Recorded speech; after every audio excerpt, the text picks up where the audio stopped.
Shalom Bapak Ibu yang dikasih Tuhan Yesus Kristus. Apa kabarnya pagi hari ini? Saya yakin dan percaya Bapak Ibu dalam keadaan yang sangat luar biasa, karena pemeliharaan Tuhan begitu sempurna dalam hidup kita. Mari sebagai rasa ungkapan syukur kita kepada Tuhan, kita pada pagi hari mau beribadah, memuji dan memuliakan namanya. Mari Bapak Ibu kita angkat satu pujian. Ya Tuhan, kami puji nama-Mu besar.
Markus pasal yang ke-12 ayat yang ke-41. Saya akan bacakan bagi Bapak Ibu. Pada suatu kali Yesus duduk menghadap peti persembahan dan memperhatikan bagaimana orang banyak memasukkan uang ke dalam peti itu. Banyak orang kaya memberi jumlah yang besar. Demikian menuntut kita pada pagi hari ini. Nama yang membawa keselamatan dalam hidup kita. Mari umat Tuhan terus bersuka cita, memuliakan nama Tuhan. Kita angkat satu pujian, bangkit serukan nama Yesus.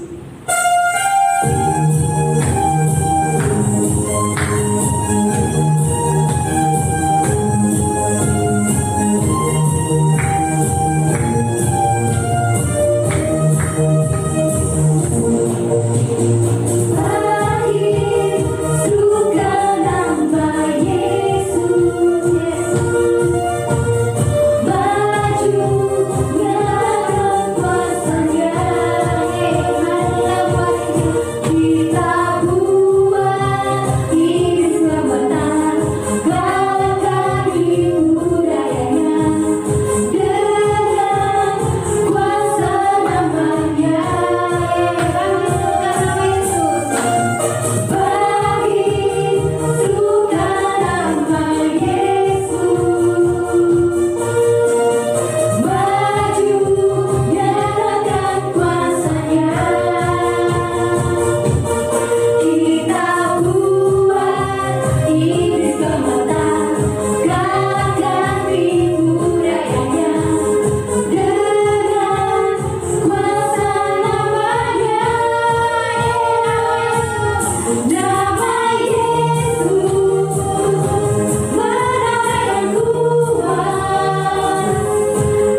Betapa luar biasa kasih yang tak terbatas, kasih yang tak bersyarat. Itu yang Allah berikan dalam kehidupan kita. Pagi hari ini kita boleh menerima kasih Tuhan dalam kehidupan kita. Tuhan berkata kepada kita, jika kita berkata bahwa kita tidak berdosa, kita menipu diri kita sendiri dan kebenaran tidak ada di dalam kita. Jika kita mengaku dosa kita, maka Ia dan setia dan adil, sehingga Ia akan mengampuni segala dosa kita dan menyucikan kita dari segala kejahatan. Ini bentuk kasih-Nya dalam hidup kita. Mari Bapak Ibu, dengan hati yang terbuka di depan Tuhan, izinkan Allah mau berperkara dalam kehidupan kita. Buka hati kita, akui setiap salah dan dosa yang kita lakukan dalam kehidupan kita, sejauh timur dari barat.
kasih Tuhan Yesus seperti janji-Mu.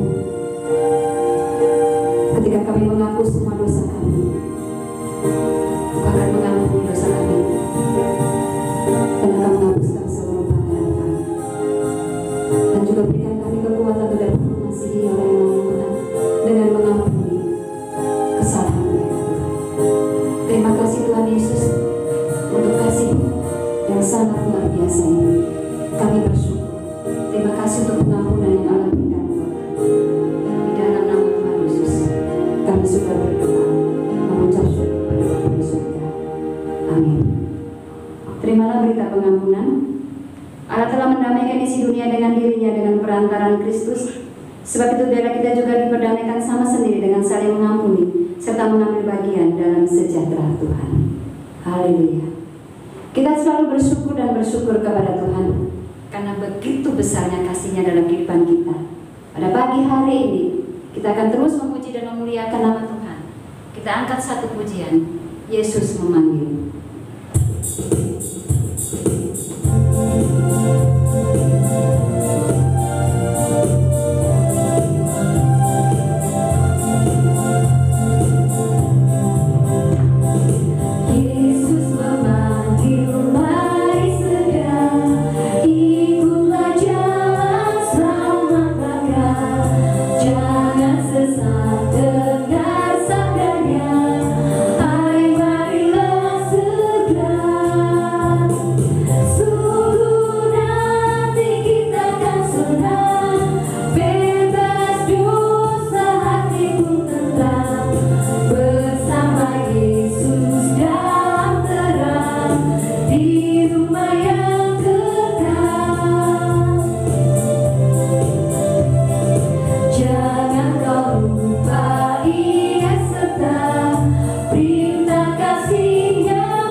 Memuji dan memuliakan nama Tuhan.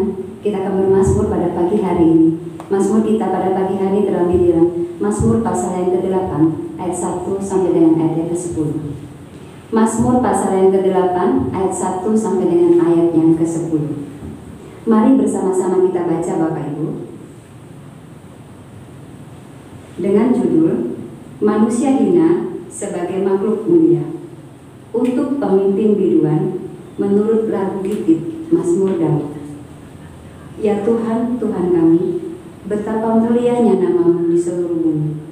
Keagungan-Mu yang mengatasi langit dinyanyikan. Dari mulut bayi-bayi dan anak-anak yang menyusu, telah Kau letakkan dasar kekuatan karena lawan-Mu, untuk membungkamkan musuh dan pendendam. Jika aku melihat langit-Mu, buatan jari-Mu, bulan dan bintang-bintang yang Kau tempatkan, apakah manusia sehingga Engkau mengingatnya? Apakah anak manusia sehingga Engkau mengindahkannya? Namun Engkau telah membuatnya hampir sama seperti Allah dan telah memahkotainya dengan kemuliaan dan hormat. Engkau membuat dia berkuasa atas buatan tangan-Mu. Segala-galanya telah Kau letakkan di bawah kakinya.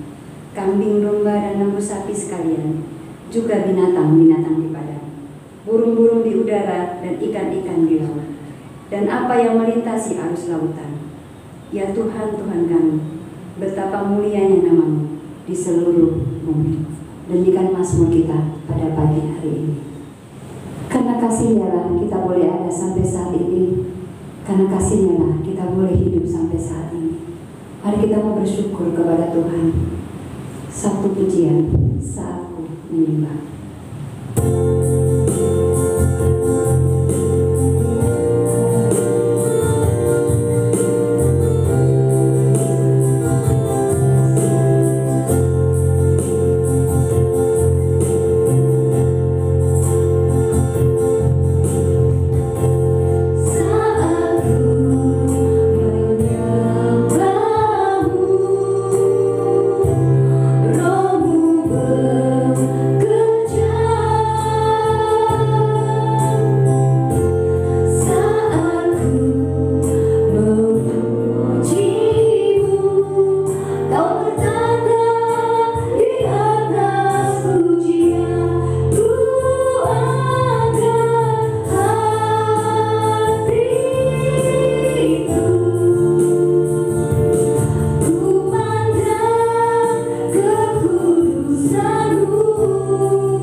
atas hidup kami. Kami bersyukur kepada Tuhan. Kami berterima kasih Tuhan Yesus, bahwa apa yang Kau buat dalam kehidupan kami Tuhan, jauh lebih daripada apa yang kami pikirkan Tuhan.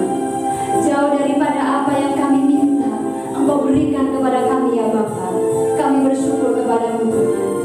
Kami bersyukur karena kami punya Allah yang luar biasa seperti Engkau.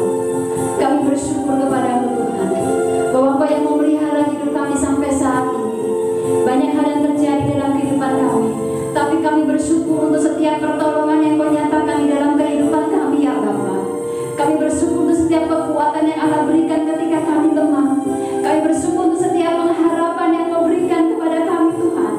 Walau seringkali yang kami lihat jalan buntu, walau sering yang kami lihat Tuhan Yesus tidak ada pengharapan, tapi kami bersyukur di dalam ada pengharapan Tuhan. Di dalam ada kekuatan, di dalam Tuhan Yesus ada jalan keluar. Kami bersyukur kepada-Mu Tuhan. Kami berterima kasih kepada-Mu. Terima kasih Tuhan Yesus. Walau saat ini mungkin kami berjalan Tuhan di dalam pergumulan kami yang begitu berat, seakan-akan langkah kami terseok-seok Tuhan, tetapi kami bersyukur Tuhan, Allah tidak pernah meninggalkan kami. Bahkan firman Tuhan mengatakan dalam lembah gelap sekalipun Engkau ada bersama dengan kami. Terima kasih Tuhan Yesus. Kami hanya bisa bilang Tuhan Yesus terima kasih. Engkau Bapa yang baik, Engkau sangat baik di dalam kehidupan kami. Walau seringkali kami tidak mengerti Tuhan, tapi kami memilih untuk percaya kepada-Mu bahwa Engkau sangat baik Tuhan. Engkau sangat baik di dalam kehidupan kami. Terima kasih Bapa di surga. Terima kasih. Kami bersyukur kepada-Mu Bapa. Mengangkat hati kami Tuhan, menyembah Engkau Allah yang hidup, menyembah Engkau Bapa yang Maha Kuasa. Terima kasih Tuhan Yesus. Terima kasih. Ini jalan syukur kami Tuhan. Ini pengagungan kami, karena kami tahu tidak ada Allah yang seperti Engkau. Hanya Engkau Yesus, satu-satunya Tuhan yang menyelamatkan hidup kami, satu-satunya Tuhan yang membawa pengharapan di dalam kehidupan kami. Terpujilah Engkau Bapa, termulialah nama-Mu. Dalam nama Yesus kami menyembah Engkau Bapa di surga. Amin. Terpujilah nama Tuhan Yesus Kristus. Dahsyat dan luar biasa Allah kita, dahsyat dan luar biasa. Pada pagi hari ini, bukti kasih-Nya dalam kehidupan kita. Dia selalu ada bagi kita. Dia tidak pernah terlambat. Waktu Tuhan selalu tepat, tidak pernah terlalu cepat dan tidak pernah terlalu lambat. Pertolongan nyata dalam kehidupan kita. Mari angkat satu pujian untuk menyambut firman Tuhan. Kita katakan, hatiku tenang berada dekat-Mu.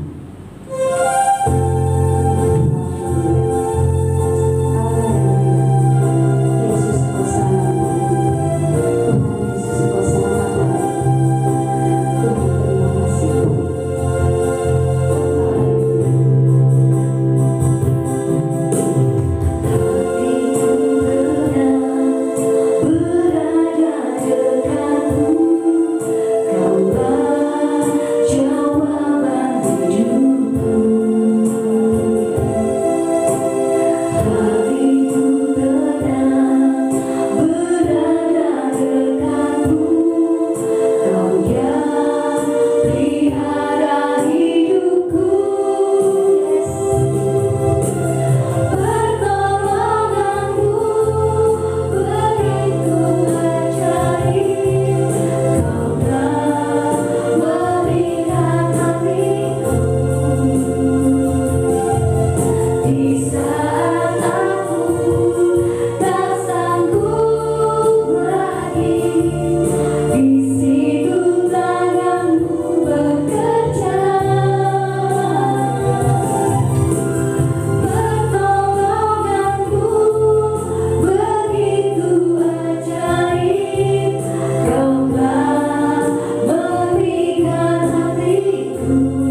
memiliki waktu dan kesempatan untuk menikmati kebenaran firman Tuhan.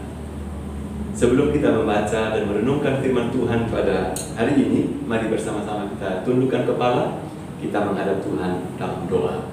Kita berdoa. Ya Tuhan, Allah Bapa kami dalam sorga, kami mengucap syukur kepada Tuhan. Engkau Allah yang sungguh luar biasa, teramat baik bagi setiap kami. Hari ini ya Tuhan, kami boleh datang kepadamu, mengucap syukur berterima kasih atas segala pemeliharaan Tuhan yang telah kami nikmati sepanjang 1 minggu yang telah kami lalui bersama-sama dengan Tuhan. Kami mengucap syukur kepada Tuhan, Engkau menuntun kami di rumah Tuhan, untuk kami juga boleh bersama-sama menikmati kebenaran firman Allah yang akan meneguhkan setiap kami umat-Mu. Dan biarlah kiranya Tuhan Engkau melayakkan kami, Roh Kudus memberikan kepada kami hikmat dan pengertian, agar firman Allah yang kami baca, kami renungkan bersama pada hari ini mendatangkan kekuatan rohani bagi kami, mendatangkan berkat besar bagi kami, dan sungguh kami pulang membawa berkat Tuhan. Terima kasih banyak Bapa, terpujilah Engkau ya Tuhan. Kami sungguh bersyukur, memuji Tuhan, menyambut kebenaran firman Allah di dalam nama Tuhan kami, Yesus Kristus. Haleluya. Amin. Puji Tuhan. Bapak Ibu, mari kita bersama-sama buka Alkitab kita. Kita akan membaca satu bagian firman Tuhan dari Alkitab Perjanjian Baru, 2 Korintus pasal yang ke-9 ayat yang pertama sampai dengan ayat yang ke-5. Saya akan membacakan untuk kita sekalian. Lembaga Alkitab Indonesia memberikan judul Pengumpulan Uang untuk Yerusalem. Tentang pelayanan kepada orang-orang kudus, tidak perlu lagi aku menuliskannya kepada kamu. Aku telah tahu kerelaan hatimu, tentang mana aku megahkan kamu kepada orang-orang Makedonia. Kataku, Akaya sudah siap, sedia sejak tahun yang lampau. Dan kegiatanmu telah menjadi perangsang bagi banyak orang. Aku mengutus saudara-saudara itu agar kemegahan kami dalam hal ini atas kamu jangan ternyata menjadi sia-sia, tetapi supaya kamu benar-benar siap sedia seperti yang telah kukatakan, supaya apabila orang-orang Makedonia datang bersama-sama dengan aku, jangan mereka mendapati kamu belum siap sedia, sehingga kami untuk tidak mengatakan kamu merasa malu atas keyakinan kami itu. Sebab itu aku merasa perlu mendorong saudara-saudara itu untuk berangkat mendahului aku, supaya mereka lebih dahulu mengurus pemberian yang telah kamu janjikan sebelumnya, agar nanti tersedia sebagai bukti kemurahan hati kamu dan bukan sebagai pemberian yang dipaksakan. Amin. Demikian jauh teks firman Tuhan yang akan menjadi perenungan bagi kita pada hari ini. Firman Allah berkata bahwa berbahagialah setiap kita yang membaca dan merenungkan kebenaran firman Tuhan, serta dengan setia melakukannya dalam hidupnya hari lepas hari. Ibu Bapak, saudara sekalian jemaat yang dikasihi Tuhan Yesus Kristus, tema renungan kita pada pagi hari ini yang telah ditetapkan oleh Sinode GPIN di Palembang, yang tentu saja pada hari ini dikhotbahkan di seluruh GPIN di seluruh Indonesia, berjudul Pemberian bagi Pekerjaan Tuhan. Sekali lagi, judul renungan kita pada pagi hari ini, Pemberian bagi Pekerjaan Tuhan. Ibu Bapak yang dikasihi Yesus Kristus, tentu kalau kita berbicara tentang memberi, kita sudah terbiasa melakukannya. Kita bisa memberikan apa yang telah kita siapkan kepada siapa kita mau tujukan. Mungkin itu kepada seseorang yang kita kasihi, yang membutuhkan uluran tangan kita, atau mungkin juga kepada pihak lain yang mungkin dalam keadaan terdesak oleh karena mereka memang tidak memiliki sesuatu untuk mereka bisa mengatasi persoalan yang sedang dihadapi oleh setiap mereka. Kita bisa hadir di sana untuk memberikan bantuan, memberikan pertolongan di mana perlu. Itu sebabnya saya katakan bahwa kalau kita berbicara tentang memberi, sesungguhnya kita sudah mengetahui, kita sudah melakukannya. Bahkan saya percaya kita sudah melakukannya dengan setia dalam kehidupan kita hari lepas hari. Ibu Bapak yang dikasihi Tuhan Yesus Kristus, latar belakang daripada teks firman Tuhan yang baru kita baca, tentu kita tidak bisa pisahkan dari pasal 8. Sebelum kita membaca pasal 9, ada pasal 8. Pasal 8 dan pasal 9 merupakan satu teks yang berbicara tentang pelayanan kasih yang dilakukan, yang dicanangkan oleh jemaat Korintus untuk menolong jemaat yang sedang mengalami kekurangan di jemaat Yerusalem pada masa itu. Nah, Bapak Ibu yang dikasihi Yesus Kristus, dalam keadaan yang demikian itu, ya, ternyata bahwa ketika mereka mendapat kabar, mendengarkan bahwa jemaat di Yerusalem itu sedang mengalami kesulitan, sedang mengalami kesukaran, oleh karena mereka sedang dilanda oleh bencana kelaparan, maka tergeraklah hati daripada jemaat di Korintus. Pada waktu itu mereka juga ingin mendukung, menolong jemaat-jemaat di Yerusalem yang sedang mengalami kesulitan ekonomi, kekurangan makanan pada masa itu.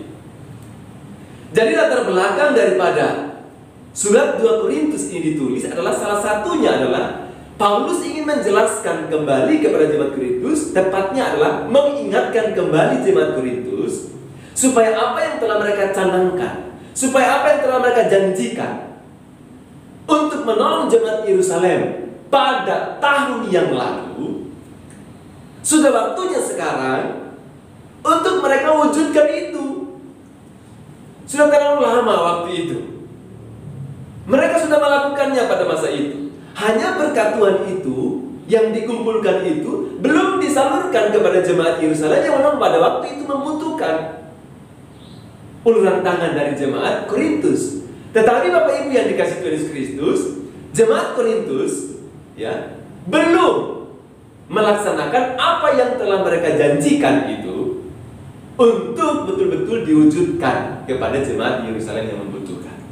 Jadi sebenarnya Rasul Paulus ingin meneguhkan kembali supaya apa yang mereka pernah janjikan itu sekaranglah waktunya untuk mereka sungguh-sungguh dapat mewujudkannya, sehingga jemaat di Yerusalem itu dapat tertolong dari wabah kelaparan yang sedang menimpa mereka pada waktu itu, atau dari kesulitan yang sedang dihadapi oleh jemaat Yerusalem pada waktu itu.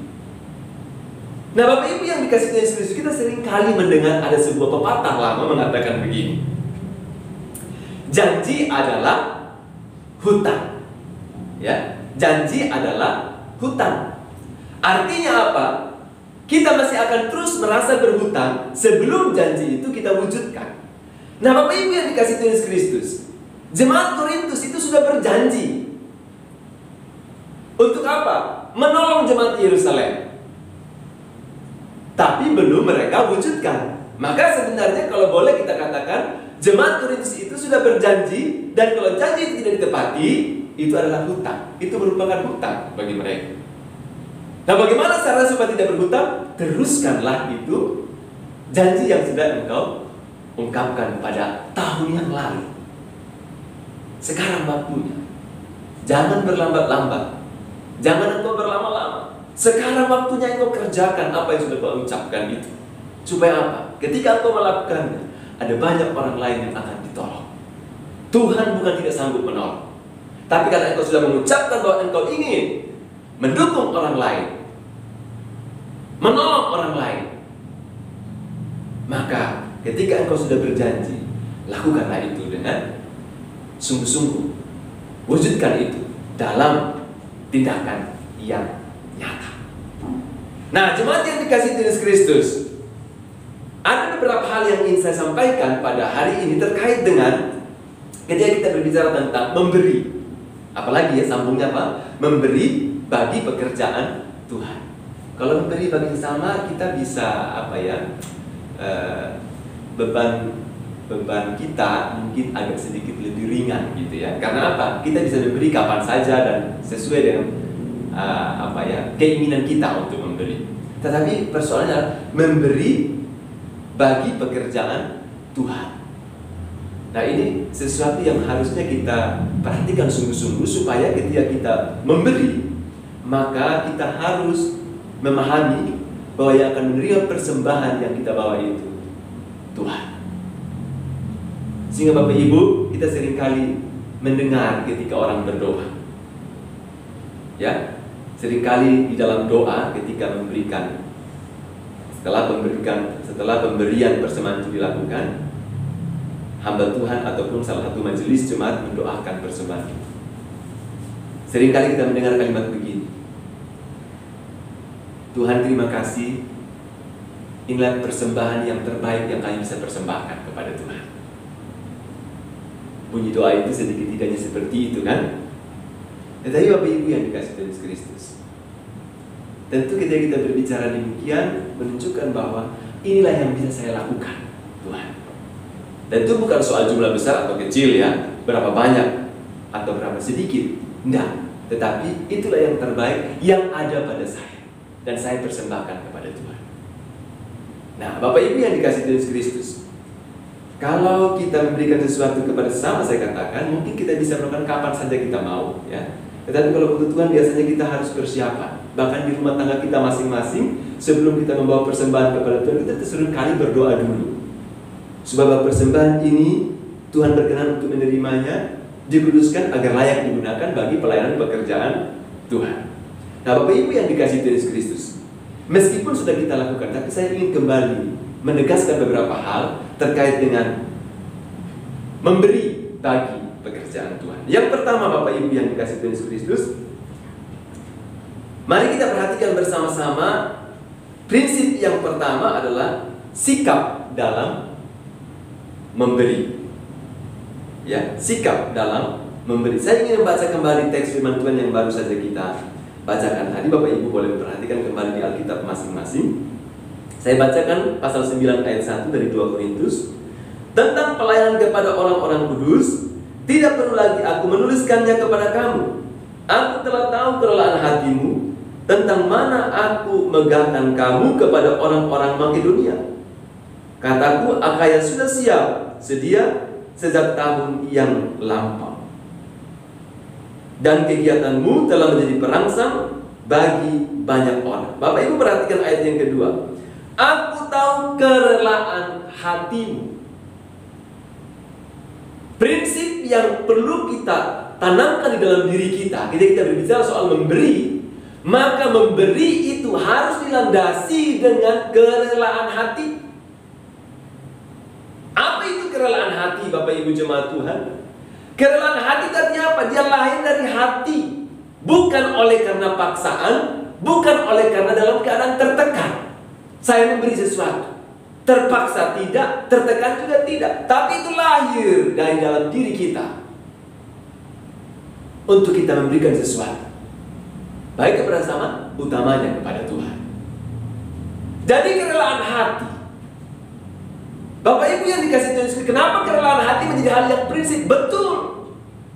Karena kalau kita memberi tidak dengan kerelaan hati, persembahan kita itu tidak berkenan di hadapan Tuhan. Bukan soal jumlah berapa yang bisa kita bawa, tapi kalau itu hasil dari keterpaksaan, hasil dari karena ditekan, hasil oleh karena pertengkaran dulu di rumah tangga kita masing-masing, baru kita bawa kepada Tuhan persembahan itu, maka Tuhan, aku tidak terima. Aku tidak bisa menerima persembahan yang demikian. Karena engkau melakukannya bukan berdasarkan kerelaan hatimu. Mungkin engkau hasil pertengkaran, saya katakan tadi. Engkau hasil menggerutu, baru engkau bawa kepada Tuhan, terpaksa. Sebenarnya tidak niat sih, tapi oleh karena keadaan, tekanan. Nanti apa kata jemaat kalau kita tidak bawa persembahan? Kan kira-kira begitu ya Bapak Ibu jemaat Tuhan. Motivasinya jadi tulus, nggak tulus dia, terpaksa. Jadi kerelaan hati itu begitu sangat penting bagi kita. Perhatikan, baik secara pribadi maupun juga dalam keluarga kita. Bahkan kalau berbawa persembahan, saya katakan Bapak Ibu, tolong di rumah tangga kita masing-masing didoakan persembahan itu, supaya pada waktu kita membawa kepada Tuhan, Tuhan betul-betul menyambutnya dengan senang hati. Jangan sampai Tuhan sedih melihat persembahan kita. Dia tidak tergiur dengan persembahan yang besar ataupun yang kecil. Kalau yang besar dia kagum, dia tepuk tangan. Kalau yang kecil, mungkin Tuhan kecil kali. Enggak. Tuhan selalu melihat isi hati kita. Ya kan? Isi hati kita. Bapak Ibu yang dikasih Yesus, kerelaan hati menjadi hal yang sangat prinsip dalam hal memberi. Mari kita tanamkan dalam diri kita. Apapun yang engkau lakukan, kata firman Allah, lakukanlah itu dengan segenap hatimu, seperti untuk Tuhan dan bukan untuk manusia. Kalau engkau tahu bagaimana memberi persembahan yang terbaik bagi Tuhan, lakukan itu dengan segenap hati, dengan sikap rela, bukan terpaksa. Ya, bukan terpaksa. Ini prinsip yang harus Bapak Ibu pegang teguh, tanamkan dalam diri kita sebagai orang percaya. Paulus katakan kepada jemaat di Korintus, kerelaan hati harus menjadi standar, harus menjadi hal yang sangat prinsip, mendasar sekali dalam kehidupan kita sebagai orang percaya. Ketika kita membawa persembahan kepada Tuhan, ingat loh, selalu tadi saya katakan, saya sudah ulang tadi, persembahan itu didoakan oleh hamba Tuhan. Inilah persembahan yang terbaik. Memang betul pada waktu kita bawa di dalam dia terbaik, tapi Bapak Ibu tidak tahu hasil pertengkaran, hasil keributan, hasil sungut-sungut, hasil menggerutu. Pendeta tidak tahu, majelis jemaat yang mimpin doa juga nggak ngerti. Tapi saya ingin katakan kepada Bapak Ibu, jangan sampai kita berdosa gara-gara persembahan. Ingat, setiap kali kita datang kepada Tuhan, saya selalu katakan Bapak Ibu, siapkan dari Sabtu malam. Persembahan itu didoakan, Tuhan besok saya mau persembahan sekian. Tuhan berkati, Tuhan kuduskan supaya benar-benar persembahan ini berguna di tangan Tuhan bagi pelayanan pekerjaan Tuhan. Kerelaan hati. Jadi bukan soal jumlah Bapak Ibu ya, bukan soal besar kecilnya, tapi kerelaan hati. Itu yang Tuhan inginkan, itu yang Tuhan kehendaki. Persembahan yang demikian yang menyenangkan hati Tuhan. Ini yang pertama. Yang kedua, Bapak Ibu yang dikasih Tuhan Yesus Kristus, ketika kita melakukan persembahan itu dengan kerelaan hati, itu hal yang prinsip Bapak Ibu. Maka yang kedua, Bapak Ibu, saya senang dengan istilah saya sendiri. Tuhan itu tidak pernah mau berhutang kepada kita. Saya juga dapat ya, Tuhan tidak ingin berhutang, itu adalah kitab Amsal ya. Saya ingin mengulangnya itu kembali kepada kita, bahwa Tuhan tidak pernah ingin berhutang kepada kita. Ketika engkau membawa persembahan yang ikhlas, yang tulus, dengan rela hati, maka prinsip yang kedua Bapak Ibu perlu tahu, ada janji Tuhan bagi kita. Ya, ada janji Tuhan kepada orang yang memberi. Yang pertama tadi sikap adalah kerelaan hati. Maka yang kedua adalah janji Tuhan bagi orang yang datang kepada Tuhan dengan membawa persembahan. Ada janji loh. Maka saya katakan Tuhan tidak mau berhutang kepada kita. Apa yang engkau tabur, itu pula yang akan engkau tuai. Sebelum saya jelaskan, kalau Bapak Ibu tidak pernah menabur di dalam pekerjaan Tuhan, jangan pernah kita punya mimpi besok aku menuai Tuhan. Tidak ada. Prinsip yang Tuhan kehendaki adalah apa? Dia mau kalau engkau sudah menabur, baru engkau punya hak untuk menuai. Tapi jangan pernah ingin menuai, tapi tak pernah menabur. Itu jauh panggang dari api Bapak Ibu. Tidak bisa kita minta kepada Tuhan, aku mau menuai Tuhan, tapi Bapak Ibu tak pernah menabur. Maka prinsip yang kedua adalah Bapak Ibu ya, janji Tuhan hanya berlaku bagi orang yang mau menabur. Sebab pada waktu yang Tuhan berkenan, dia akan menuai hasil taburannya. Itu prinsip. Maka firman Tuhan yang saya baca kepada kita pada ayat yang ke-6 sampai 8 ya, Bapak Ibu perhatikan di dalam Alkitab masing-masing. Camkanlah ini, orang yang menabur sedikit akan menuai sedikit juga, dan orang yang menabur banyak akan menuai banyak juga. Hendaklah masing-masing memberikan menurut kerelaan hatinya, jangan dengan sedih hati atau karena paksaan. Sebab Allah mengasihi orang yang memberi dengan sukacita. Dan Allah sanggup melimpahkan segala kasih karunia kepada kamu, supaya kamu senantiasa berkecukupan di dalam segala sesuatu, dan malah berkelebihan di dalam berbagai kebajikan. Nah Bapak Ibu yang dikasihi Tuhan Yesus Kristus, prinsip yang kedua yang perlu kita pahami adalah bahwa ada janji Tuhan bagi orang yang memberi. Ya, ada janji Tuhan bagi orang yang memberi. Firman Tuhan tadi saya katakan, dikatakan dalam firman Tuhan, orang yang menabur sedikit akan menuai sedikit juga, dan orang yang menabur banyak akan menuai banyak juga. Allah sanggup melimpahkan. Nah, Bapak Ibu begini ya, ada prinsipnya begini ya. Ketika kita memberi Bapak Ibu, kan tangan kita terbuka nih. Ya, tangan kita terbuka kan? Kita membawa sesuatu kepada orang, kita memberikan sesuatu. Entah kepada orang atau kepada Tuhan ya. Dalam konteks pelayanan kita membawa sesuatu persembahan kepada Tuhan. Kita membuka tangan kita. Pada waktu kita membuka tangan kita untuk mengulurkan persembahan, maka tentu ada sesuatu yang keluar dari kehidupan kita. Mungkin harta benda kita bagikan kepada orang. Bisa uang, bisa harta benda, bisa makanan, atau apapun itu jenisnya ya, persembahan itu. Kan bisa tidak hanya uang kan. Apapun yang keluar dari kehidupan kita, otomatis pasti dia berkurang kan? Ada sesuatu yang kita keluarkan. Tapi pada waktu Bapak Ibu memberi, begini sikap tangan kita terbuka, maka pada waktunya nanti kata Tuhan, karena engkau sudah menabur, engkau selalu membuka tangan bagi orang lain, maka Tuhan juga akan mengisi kembali apa yang keluar dari hidupmu. Allah sanggup melimpahkan kembali. Makanya saya katakan tadi, Allah tidak mau berhutang sedikit pun kepada kita. Maka Bapak Ibu jangan pernah beradukan, waduh nanti kalau sudah keluar habis ini nanti. Ini gara-gara kamu tadi Pak. Saya sebenarnya tidak lihat tadi kasih, tapi karena kamu paksa maka jadi begini. Nanti kita akan kekurangan, ribut lagi. Tak perlu begitu. Wong janji Tuhan jelas kok pada ayat yang Allah sanggup melimpahkan. Apa sih yang tidak bisa Allah kerjakan dalam hidup kita?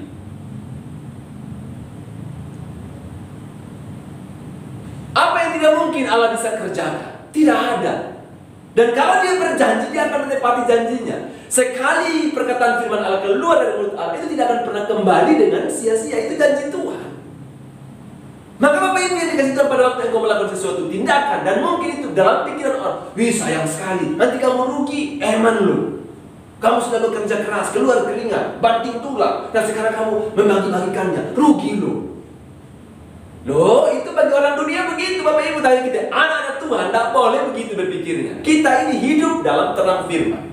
Saya selalu katakan Alkitab kita belum kadaluarsa. Alkitab kita firman Allah itu tidak pernah expire. Alkitab kita itu sekali dia ucapkan firman itu sampai selama-lamanya Tuhan akan buktikan apa yang dia ucapkan. Entah dia ucapkan secara langsung maupun melalui para nabi ataupun para rasul. Bahkan sekarang Alkitab di tangan kita ini, 66 kitab ini masih cukup bagi kita untuk kita mempercayainya bahwa Allah sanggup melakukan sesuatu bahkan yang tidak pernah kita pikirkan. Selalu ada cara Tuhan untuk menolong. Hanya Bapak Ibu perlu memahami akan hal ini. Semakin kita melakukan sesuatu, selama itu untuk Tuhan Bapak Ibu. Sekali lagi saya katakan, Tuhan tidak pernah mau berhutang kepada kita. Artinya apa?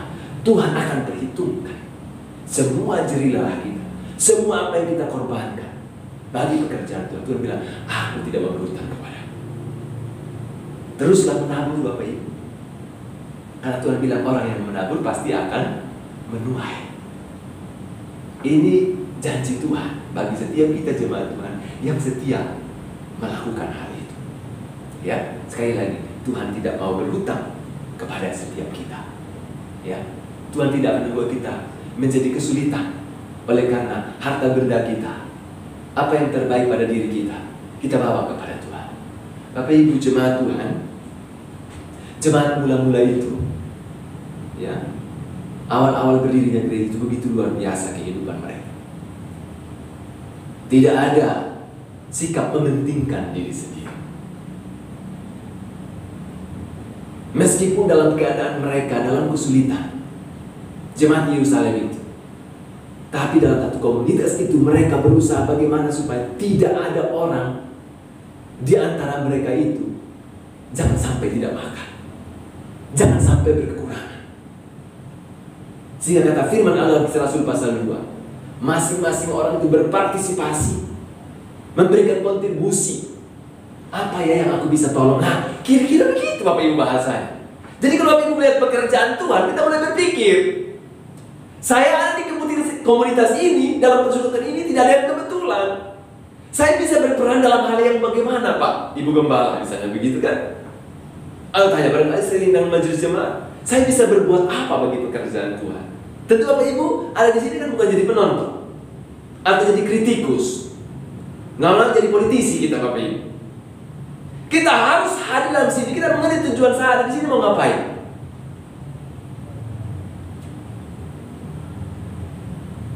Prinsip 3 panggilan gereja itu apa ya? Persekutuan atau koinonia. Yang kedua adalah apa, Bapak Ibu? Marturia. Kita punya kesaksian, ya, bersaksi baik dari perilaku hidup kita yang sudah diubahkan Yesus Kristus. Dan yang ketiga, Bapak Ibu, diakonia. Saling melayani satu dengan yang lain. Tidak ada gap di antara kita. Tidak ada jarak di antara kita. Kita harus saling mengenal satu dengan yang lain. Tentu saya mengerti, Pak Ben, kan ada privasi orang juga, orang tidak mau terbuka sama kita. Dan saya tidak suruh engkau harus cari tahu semua isi dalam rumahnya, mudah. Di mana perlu, apa yang perlu saya tahu tentang Bapak Ibu, supaya saya bisa doakan, saya bisa berperan, saya bisa membantu di mana perlu.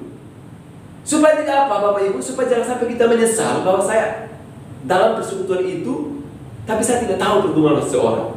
Ketika kita ditanya, aduh saya juga nggak ngerti ya. Tapi satu persekutuan, kan nggak boleh begitu, Bapak Ibu. Kita harus saling memperhatikan satu dengan yang lain. Hidup ini adalah satu kesempatan di mana kita bisa saling berbagi, atau disebut sharing community, Bapak Ibu ya. Komunitas yang mau berbagi. Berbagi apa saja yang bisa kita bicarakan, bisa kita berpartisipasi, bisa berkontribusi untuk memberikan sesuatu yang baik yang bisa kita upayakan untuk mengatasi persoalan-persoalan di sekitar kita dalam komunitas persekutuan kita. Jadi Bapak Ibu yang dikasihi Yesus Kristus, saya bersyukur menyaksikan bagaimana persekutuan kita di sini kan tidak besar ya. Jumlah 100 mungkin tidak sampai. Tapi saya mau katakan kepada kita bahwa semakin sedikit orang, kita bisa lebih dekat satu dengan yang lain. Jadi sebenarnya GPIN itu Bapak Ibu saya senang sekali.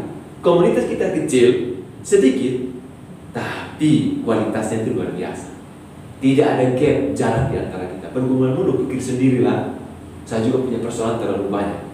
Akhirnya apa? Sampai tidak punya waktu untuk orang lain, sampai tidak punya waktu untuk mendoakan dia, sampai tidak punya waktu untuk menguatkan orang lain, menasihati mereka yang mungkin perjalanan kehidupannya tidak seperti kita barangkali dalam kondisi yang sehat-sehat saja secara rohani. Jangan sampai begitu. Kita sudah hidup di kota, Bapak Ibu, tapi jangan sampai sifat individualistik itu betul-betul mempengaruhi kehidupan kita. Jangan. Coba Bapak Ibu, justru dalam keadaan seperti sekarang inilah, seperti jemaat mula-mula, mereka punya persekutuan yang luar biasa dengan Tuhan. Mereka hidup saling berbagi, saling menolong. Dan itu menjadi gaya hidup, ya, gaya hidup jemaat Tuhan, jemaat mula-mula. Dan itu harus menjadi apa ya, cerminan buat kita, menjadi model bagi kita, menjadi pola dalam kehidupan kita sebagai orang percaya. Untuk apa? Kita melihat orang lain, harusnya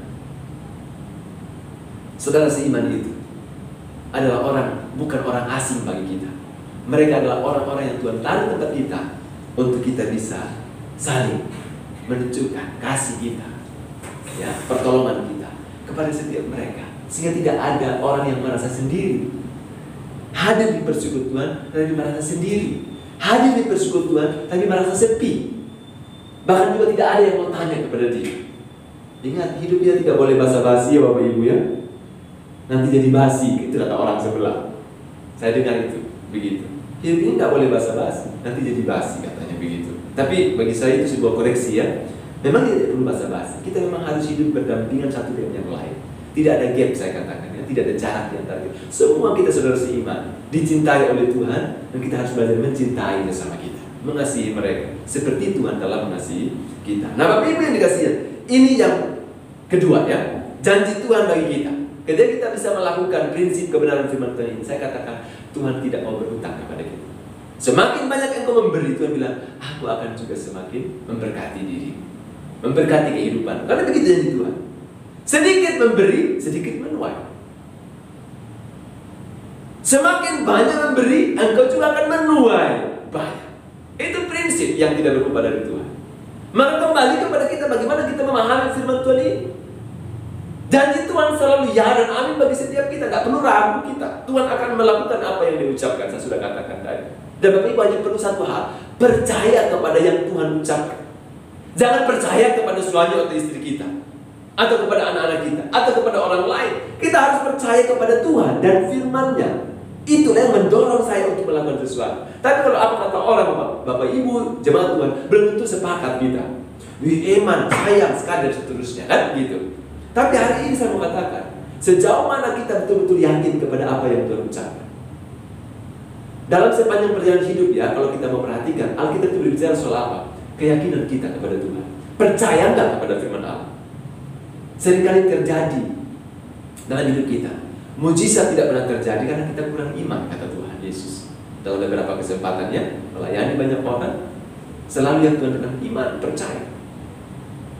Maka Bapak Ibu yang dikasih Tuhan, mari kita bangun kehidupan rohani kita dalam hal memberi persembahan bagi pekerjaan Tuhan. Lakukan itu dengan segenap hati, kerelaan hati. Yang kedua, pegang janji Tuhan bahwa kita melakukan sesuatu, Tuhan bilang, aku tidak mau berhutang kepada setiap orang yang memberikan persembahan bagi pekerjaan Tuhan. Artinya gini Bapak Ibu, tidak ada orang yang menderita oleh karena dia berikan sesuatu kepada Tuhan. Tuhan berjanji begitu. Jadi kalau begitu Bapak Ibu yang dikasih Tuhan, kita lakukan saja apa yang tanggung jawab kita sebagai orang percaya. Tapi Bapak Ibu harus tahu ya, prinsipnya ini tadi yang saya bagikan. Rela hati, lalu kemudian pegang janji Tuhan ini, lakukan itu dengan setia dalam kehidupan. Nah Bapak Ibu yang dikasih Tuhan Yesus juga semua jemaat Tuhan, kita sampai pada poin yang terakhir, ya, sampai pada poin yang terakhir. Setelah kita mempelajari tentang sikap dalam memberi, yakni kerelaan hati tadi, yang kedua, janji Tuhan bagi orang yang melakukan firman Tuhan dalam hal memberi, ya, menabur pasti, menuai, Allah sanggup melimpahkan. Maka yang ketiga Bapak Ibu yang menjadi hal yang prinsip juga dalam kehidupan kita adalah, mari kita perhatikan situasi kondisi ketika kita memberi. Memang betul ya, kita bisa memberikan persembahan bagi pekerjaan Tuhan kapan saja. Tidak ada waktu-waktu tertentu.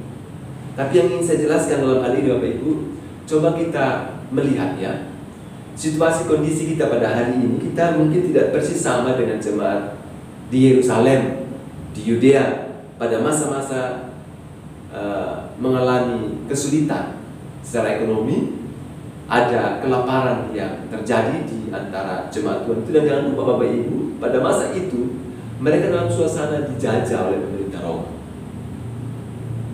Ketiga alasan tadi ini yang saya baru kemukakan, itu sesungguhnya sudah menjadi alasan bagi kita untuk tidak usah lagi memikirkan orang lain. Kita sedang mengalami satu situasi yang sama. Kita sedang mengalami kesulitan yang sama. Kita sedang mengalami resesi yang sama, resesi ekonomi kan, mengalami wabah kelaparan, dan kita hari ini mengalami wabah pandemi COVID-19. Membuat kita tidak punya akses kan untuk saling berkunjung satu dengan yang lain. Stay at home itu tagarnya kan sekarang belum dicabutkan masuk juga. Kalau memang tidak ada yang perlu penting untuk keluar rumah, tidak usah. Bagi sebagian jemaat Tuhan barangkali yang lainnya di sini tidak ada. Tapi mungkin bagi jemaat Tuhan yang belum bertumbuh imannya, puji Tuhan, pada akhirnya saya tidak di gereja, otomatis tidak membawa persembahan. Ada juga yang berpikir begitu kan Bapak Ibu. Mudah-mudahan di sini kan tidak berpikir begitu. Dan saya percaya tidak ada pemikiran begitu. Kenapa?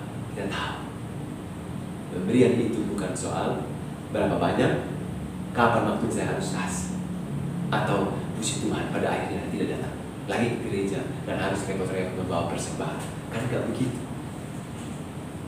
Kadang-kadang situasi dan kondisi itu bisa saja terjadi seperti yang kita sebutkan tadi. Apalagi dalam masa pandemi COVID-19, tentu menjadi kesempatan bagi sebagian jemaat yang belum bertumbuh imannya, karena kehidupan rohani yang tidak begitu kuat. Dia melihat bahwa persembahan itu bikin habis uang saja, bahwa terus tiap minggu, belum nanti KRT. Nah ini puji Tuhan, KRT tidak ada, homesel tidak ada, ibadah minggu pun juga datang gereja juga nggak apa-apa. Berarti kan utuh tuh gaji kan? Nah kira-kira begitu. Tidak rugi kok. Tapi saya mau katakan kepada Bapak Ibu, perhatikan jemaat Lampung. Saya ingin membawa kita untuk melihat jemaat Makedonia. Ya. Jemaat Makedonia begitu sangat miskin. Mereka tidak punya sesuatu yang bisa diandalkan untuk mereka bisa menolong jemaat di Yerusalem. Tetapi oleh karena Paulus itu telah menceritakan kepada jemaat di Makedonia, jemaat Makedonia, jemaat Korintus loh, mereka sudah mencanangkan bahwa mereka akan memberikan sesuatu bagi jemaat di Yerusalem yang sedang masa krisis. Mereka sudah mengumpulkan persembahan untuk dibawa kepada jemaat di Yerusalem. Bagaimana dengan kalian jemaat Makedonia? Ada sesuatu yang kalian ingin persembahkan? Kira-kira begitulah bahasa saya, ya, untuk menguraikan bagaimana Paulus telah membanggakan jemaat Korintus kepada jemaat di Makedonia, bahwa mereka di sana telah mengumpulkan persembahan untuk menolong jemaat di Yerusalem yang sedang mengalami resesi, mengalami kesulitan. Bagaimana respon jemaat Makedonia? Firman Allah akan katakan begini, Bapak Ibu, situasinya ya. Perhatikan pasal 8 ayatnya yang kedua. Selagi dicobai dengan berat dalam berbagai penderitaan, sukacita mereka meluap, dan meskipun mereka sangat miskin, namun mereka kaya dalam kemurahan. Aku bersaksi bahwa mereka telah memberikan menurut kemampuan mereka, bahkan melampaui kemampuan mereka. Dengan kerelaan sendiri mereka meminta dan mendesak kepada kami, supaya mereka juga beroleh kasih karunia untuk mengambil bagian dalam pelayanan kepada orang-orang kudus. Saya sambung ayat yang kelima. Mereka memberikan lebih banyak daripada yang kami harapkan. Mereka memberikan diri mereka pertama-tama kepada Allah, kemudian oleh karena kehendak Allah juga kepada kami. Bapak Ibu perhatikan situasi dan kondisi yang susah, yang sulit. Bahkan dikatakan firman mereka begitu sangat miskin, jemaat Makedonia itu. Tidak mengurangi semangat mereka untuk berpartisipasi, untuk memberikan kontribusi secara langsung kepada orang lain yang membutuhkan, dalam hal ini jemaat Yerusalem. Mereka kumpul juga. Bapak Ibu perhatikan, situasi yang sulit tidak menjadi alasan bagi kita untuk berdiam diri dan berbangku kaki, berbangku tangan, tidak peduli. Enggak. Justru dalam keadaan yang sangat sulit itu, jemaat miskin seperti jemaat Makedonia ini, mereka begitu meluap sukacitanya, ingin memberikan kontribusi bagi jemaat di Yerusalem yang menderita. Ini yang saya maksud Bapak Ibu. Jadi kita perhatikan, justru dalam semangat kita pada hari ini, ketika ada jemaat yang mungkin kesulitan, saudara-saudara seiman yang lain kesulitan, mari kita hadir di sana. Jangan pernah kita keluar dari ucapan mulut kita, oh iya itu pergumulanmu, pergumulan, saya juga punya banyak pergumulan. Jangan berbicara begitu, Bapak Ibu. Sebagai saudara seiman di dalam Kristus, sebagai satu persekutuan, sebagai satu anggota tubuh Kristus, kalau Bapak Ibu perhatikan, kaki ini, ya, kaki kita ini terantuk pada batu, kaki kiri lah ya, terantuk pada batu nih. Kemudian anggota tubuh yang lain kan memberikan respon kan. Kaki kiri terantuk pada batu, lalu kemudian mulut berbicara nggak Bapak Ibu? Dia berbicara, waduh sakit. Badan ini membungkuk, mulut berbicara, mata melihat, tangan kita itu memegang kaki. Aduh yang sakit ini. Semua anggota tubuh kita itu memberikan respon terhadap salah satu bagian anggota tubuh yang cedera. Jadi Bapak Ibu yang dikasih Tuhan Yesus Kristus, gambaran kehidupan jemaat mula-mula itu seperti itu. Tidak ada gap, saya katakan. Dalam situasi yang sangat sulit sekalipun mereka ada bagi satu sama lain. Mereka tidak memikirkan diri mereka sendiri. Nah karena itu Bapak Ibu yang dikasih Tuhan Yesus Kristus, saya ingin menegaskan kepada kita bahwa situasi kondisi dalam masa resesi barangkali atau pandemi COVID sekarang ini yang sedang kita alami, justru mari kita rapatkan barisan kita. Jangan pernah membuat gap, tapi kita harus sering kali untuk saling memperhatikan. Kalau nggak bisa hadir dalam persekutuan kayak begini Bapak Ibu, kita bisa hadir di gereja, kita mesti angkat telepon kita. Paling tidak tidak usah tanya yang lain-lain, langsung to the point. Bapak Ibu sehat kan? Apa yang bisa saya bantu? Saya mau doakan. Dan kita lakukan itu betul-betul. Supaya apa? Prinsip ini, merasa senasib sepenanggungan. Waktu ada dalam keadaan baik, kita hadir dalam keadaan baik. Tapi waktu orang susah, kita pergi lari semua. Jangan. Justru dalam kesempatan seperti inilah kita kembali menghidupkan prinsip firman Allah. Dalam situasi resesi, dalam situasi yang sulit, kita ada bagi orang lain. Kita ada bagi saudara-saudara di dalam komunitas kita. Seperti anggota tubuh Kristus tadi. Kaki sakit, badan membungkuk, tangan memegang yang sakit, mata melihat ke sana, mulut mengeluarkan, aduh sakit. Begitulah. Nah, siapa yang mau jadi tangan? Siapa yang mau jadi mata? Siapa yang mau jadi mulut? Kita semua berperan. Tidak ada yang menonton. Kita hadir di situ bagi satu sama lain. Jadi kita punya hidup itu begitu indah ya. Kita tidak hidup untuk diri kita sendiri, tapi kita hidup bagi Tuhan dan juga bagi sesama kita. Karena itu Bapak Ibu, jangan melihat situasi kondisi yang sulit hari ini semakin membuat kita menutup pintu rumah kita tutup, pintu jendela kita tutup juga. Bahkan jangan sampai juga terjadi pintu hati pun ditutup. Jangan sampai terjadi, karena bukan itu yang Tuhan kehendaki. Dalam keadaan yang demikian inilah Tuhan mau supaya prinsip-prinsip kebenaran firman Allah yang kita yakini, kita kembali hidupkan dalam persekutuan kita. Lihatlah saudara-saudara seiman itu seperti Yesus Kristus memandang dan memandang setiap kita. Lakukanlah firman Tuhan dengan setia. Saya percaya betul Bapak Ibu ya. Apa yang Bapak Ibu lakukan selama itu untuk Tuhan, sekali lagi saya katakan, apapun yang kita lakukan selama itu untuk Tuhan, bagi kemuliaan, saya mau katakan kepada kita, tidak akan pernah ada sesuatu pekerjaan sekecil apapun yang kita lakukan akan berakhir dengan sia-sia. Nggak ada. Setiap langkah iman, tindakan iman kita yang diwujudkan secara real dalam kehidupan kita, saya percaya Tuhan hitung satu demi satu. Pekerjaan apa sih yang sudah kita lakukan dalam hidup kita? Prinsipnya itu kemarin saya sudah saksikan ya, pada minggu yang lalu saya katakan Efesus 2 ayat 10 kan? Efesus 2 ayat 10. Karena kita ini buatan Allah, diciptakan dalam Kristus Yesus untuk melakukan pekerjaan baik yang dipersiapkan Allah sebelumnya. Dan Tuhan mau supaya kita hidup di dalam. Saatnya hari ini, mari kita memberi. Memberi itu selalu beridentik dengan berkorban. Jadi saya mau katakan kepada kita, Bapak Ibu, berkorban tidak akan mengalami kekurangan. Semakin banyak memberi, maka saudara juga akan banyak menerima. Tapi kalau saudara menutup tangan kepada orang lain, saya percaya Bapak Ibu juga akan mengalami kesulitan. Itu hukumnya begitu. Karena itu Bapak Ibu, mari kita efektif dalam hidup kita. Kita menjadi berguna, menjadi bermanfaat. Saya hadir di persekutuan, saya harus memberikan kontribusi yang baik bagi pekerjaan Tuhan. Apa yang saya lakukan hari ini, saya tahu saya lakukan itu untuk Tuhan. Sehingga Bapak Ibu tidak boleh merasa saya tidak kepake di sini Pak, saya tidak dianggap di sini. Jangan merasa begitu. Bapak Ibu lakukan saja. Karena pada waktu kita melakukan itu tidak pernah memandang kepada manusia kan. Kita lakukan itu untuk Tuhan. Dan apa yang kau lakukan untuk Tuhan, engkau juga akan memperoleh kembalinya sebagai reward, sebagai bonus, sebagai berkat Tuhan dalam hidup.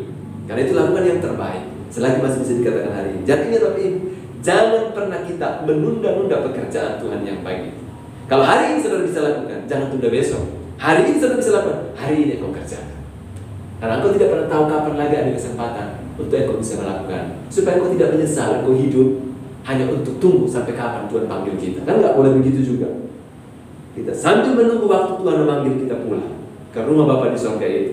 Tapi masih ada pekerjaan baik yang akan kita lakukan dalam kehidupan kita dengan setia. Salah satunya adalah mendukung pekerjaan Tuhan dengan harta benda, dengan dana, dengan diri kita, apapun yang terbaik selama itu Tuhan, saya mau mengerjakannya dengan setia. Karenanya Bapak Ibu yang dikasihi Yesus Kristus, saya tidak akan perpanjang firman Tuhan ini. Saya hanya ingin membawa kita untuk perhatikan 3 hal penting tadi. Yang pertama, mari kita memberi dengan dasar kerelaan hati. Yang kedua, pegang janji Tuhan bagi orang yang memberi.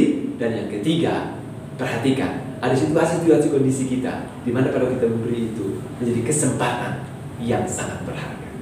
Kiranya Tuhan menolong dan memberkati kita. Amin. Baik Bapak Ibu jemaat Tuhan yang dikasihi Yesus Kristus, mari kita berdoa untuk meresponi kebenaran firman Tuhan. Kita masuk dalam doa syafaat. Mari kita satu dalam doa. Bapa Surgawi, terima kasih banyak ya Tuhan, karena firman Allah telah menyapa kami pada hari ini. Biarlah kiranya firman Tuhan yang telah tertabur mendapat tempat di hati kami, bertumbuh, bahkan menghasilkan buah bagi kemuliaan Tuhan. Tuhan, kami sadari dalam sepanjang kehidupan kami tidak setia untuk melakukan apa yang tanggung jawab kami sebagai jemaat Tuhan. Masih ada banyak hal yang perlu kami perbaiki dari kehidupan kami sebagai jemaat Tuhan. Dalam hal kami memberikan persembahan untuk mendukung pekerjaan Tuhan. Ampuni kami, kami sendiri tidak tahu kenapa kami harus memberi persembahan. Ampuni kami ya Tuhan, kami memberi tidak dengan kerelaan hati. Kami terpaksa, kami menggerutu, kami bersungut-sungut, seolah-olah memberi menjadi beban bagi kami. Ampuni kami ya Tuhan. Kami bersyukur oleh karena hari ini Tuhan mengingatkan kami kembali bahwa sesungguhnya Tuhan tidak pernah meninggalkan orang-orang yang sudah berkorban dalam pekerjaan Tuhan. Engkau berjanji bahwa akan memberkati setiap mereka, menolong kehidupan mereka. Kami percaya kami tidak akan mengalami kesulitan oleh karena kami mendukung pekerjaan Tuhan. Yakinkan dalam diri kami ya Tuhan bahwa sesungguhnya Engkau Allah yang akan menjamin kebenaran firman, bahwa Engkau berjanji Engkau sanggup untuk melimpahkan segala berkat kasih karunia-Mu dalam kehidupan kami. Terima kasih Tuhan. Hari ini kami belajar juga bahwa memberi tidak harus memandang situasi dan kondisi. Jemaat-jemaat yang kecil seperti jemaat umat di dunia telah memberikan partisipasi yang luar biasa. Oleh karena jemaat Korintus yang kaya raya telah mencanangkan yaitu menjadi semangat bagi mereka untuk mendukung pekerjaan Tuhan melalui melayani jemaat Yerusalem yang berkekurangan. Kami hidup dalam situasi yang tidak mudah pada hari ini ya Tuhan, oleh karena wabah COVID-19 yang masih ada di sekeliling kami. Kami bersyukur Tuhan pelihara kami dengan sempurna, tapi tidak membuat kami menjadi merosot semangat kami untuk saling memperhatikan satu dengan yang lain. Kami ingin bergandeng tangan, kami ingin merapatkan barisan kami ingin tetap bersama-sama dalam bentuk persekutuan yang kokoh, saling melayani, bahwa kami bisa mendukung terus pekerjaan Tuhan yang terus berjalan pada masa-masa ini, bahkan sampai yang akan datang. Doa kami, Tuhan tolong setiap kami, jemaat, Tuhan kuduskan hati dan pikiran kami, tetap berpikiran secara rohani, supaya kami melihat pekerjaan Tuhan bukan sebagai sebuah beban bagi kami, tapi kami melihat pekerjaan Tuhan sebagai sebuah kesempatan terbaik bagi kami, untuk kami boleh berpartisipasi, berkontribusi, mendukung pekerjaan Tuhan selama kami masih hidup di dalam dunia ini. Kami tahu ada pekerjaan baik yang Tuhan mau kami kerjakan, dan bawalah kami ya Tuhan, umat-Mu, untuk kami melakukannya dengan setia. Terima kasih banyak Bapak. Kami bersyukur bersama dengan jemaat Tuhan. Satu minggu yang telah kami lalui, Tuhan sudah jaga, lindungi, pelihara kami dengan begitu luar biasa. Sempurna kasih-Mu bagi setiap kami. Kami ada hari ini ya Tuhan, itu karena semata-mata cinta Tuhan dalam hidup kami. Terima kasih banyak Bapak. Biarlah kiranya Tuhan memasuki minggu kerja yang baru lagi pada hari esok, satu minggu ke depan, kami mohon anugerah-Mu lagi ya Tuhan. Tuntun, bimbing, jaga kami, dan biarlah kami sungguh-sungguh menikmati anugerah pertolongan Tuhan lagi, penyertaan dalam kehidupan kami sekalian umat Tuhan di tengah-tengah pekerjaan, bahkan pelayanan yang Tuhan percayakan kepada kami.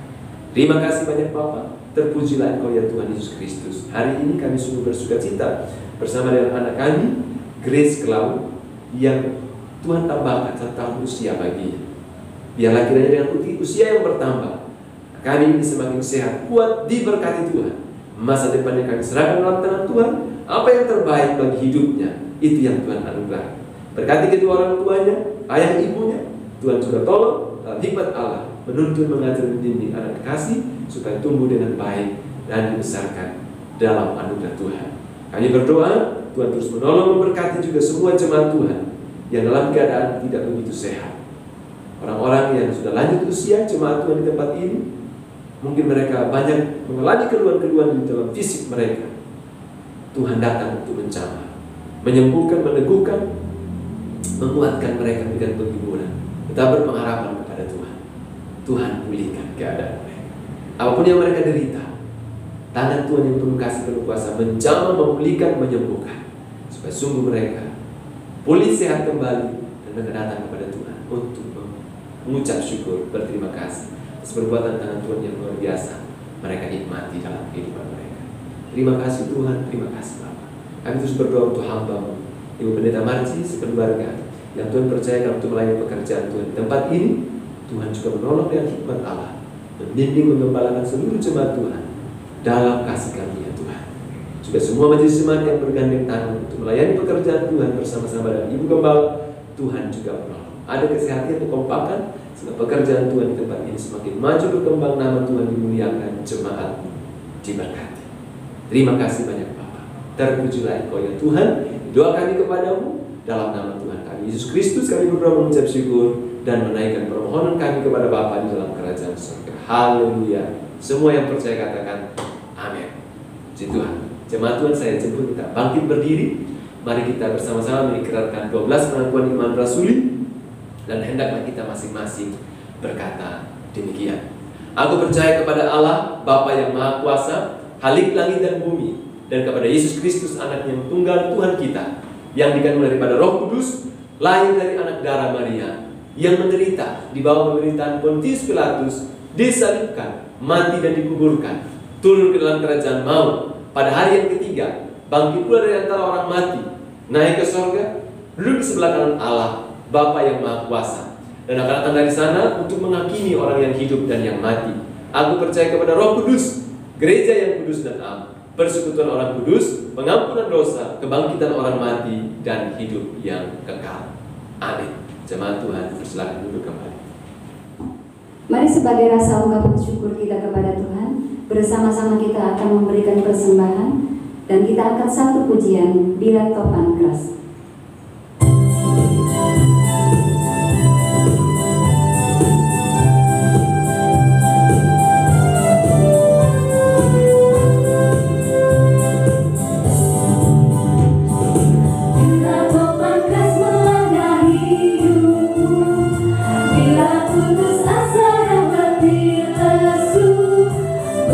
Tuhan satu-satunya Tuhan, kau niscaya kagum oleh kasih-Nya.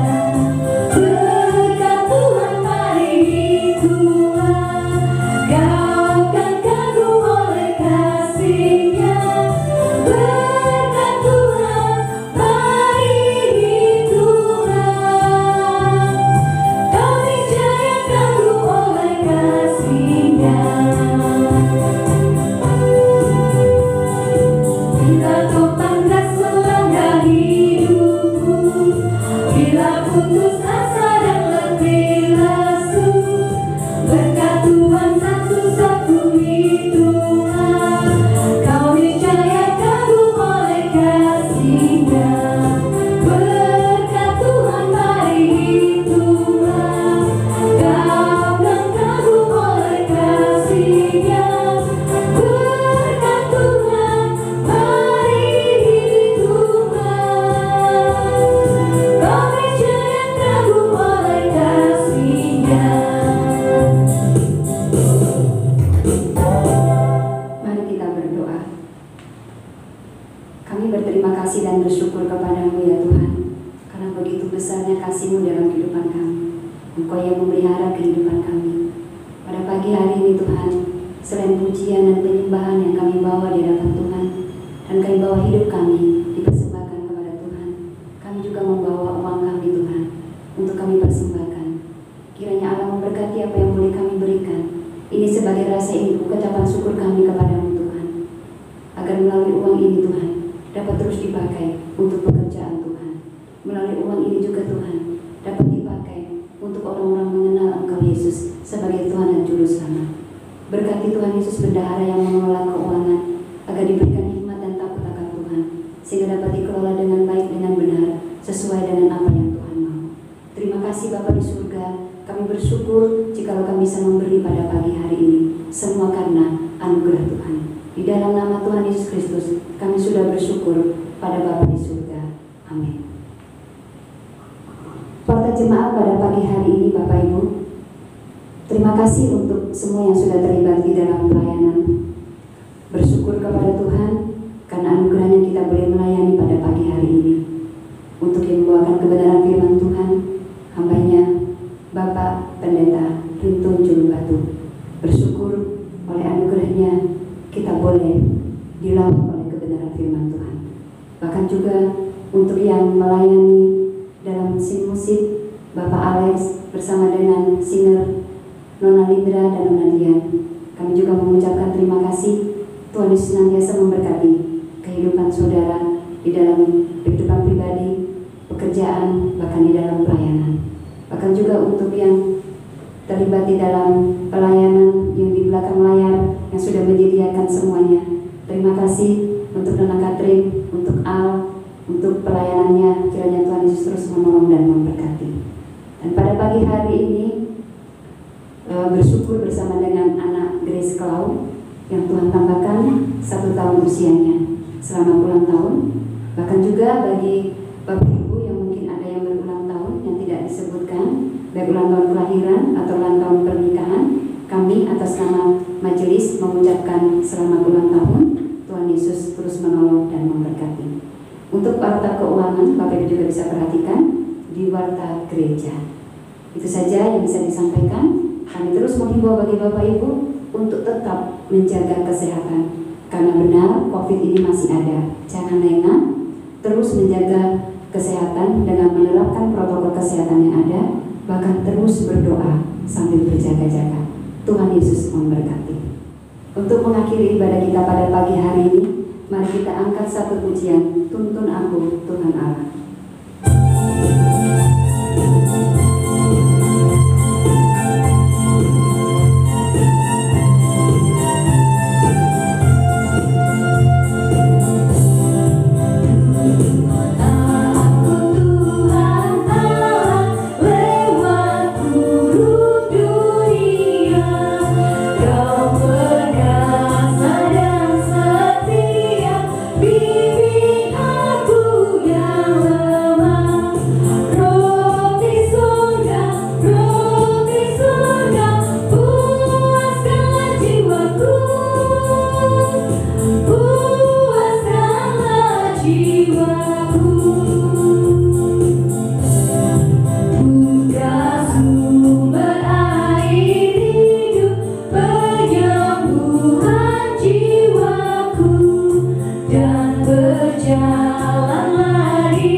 Kebenaran firman Tuhan telah kau dengar pada pagi hari ini.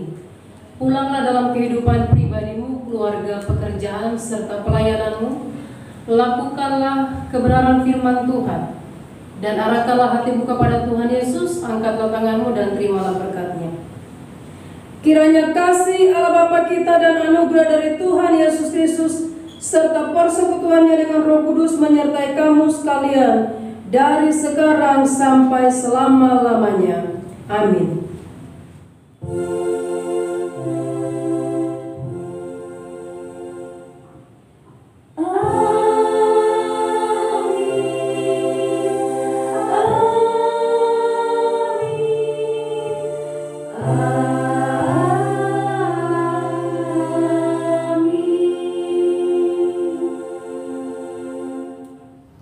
Selamat